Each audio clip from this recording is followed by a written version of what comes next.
Disponible depuis vendredi 10 juin sur Netflix, First Kill n'a pas obtenu les faveurs des critiques mais s'est vite hissé dans le haut du classement de la plateforme. De quoi lui garantir une seconde saison.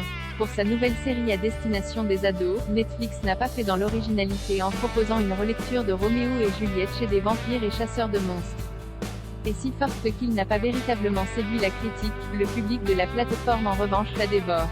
Plus de 30 millions d'heures du show ont ainsi été visionnées le week-end dernier. Les abonnés de Netflix sont vraisemblablement tombés sous le charme de la vampire Juliette, Sarah Catherine Wu, et de Calliope Imani Lewis, censée être sa première victime mais dont elle est finalement tombée amoureuse, alors même qu'il s'agit d'une tueuse de vampires. Interviewée par Screen Rant sur le futur de First Kill, l'interprète de la chasseuse n'a pas hésité en assurant « Nous voulons plus de saisons ». Et c'est déjà ce qu'elle aimerait voir pour les héroïnes dans une nouvelle salle d'épisodes. Plus de normalité, j'ai hâte de voir comment elles vont grandir en tant que personnes en dehors de leur destin. On les a vues au lycée.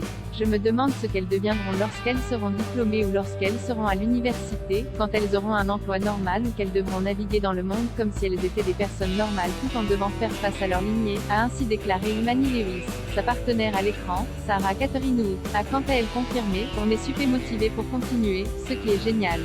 Et de préciser, je ne sais pas si je devrais en parler, mais je veux que Juliette se trouve encore plus. Je voudrais qu'une côté plus diabolique sorte d'elle. Mais cela dépend des pouvoirs en place, rire, donc je ne peux que rêver de ces choses.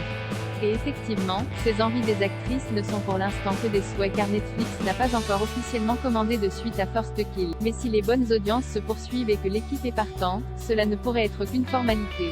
Affaire à suivre.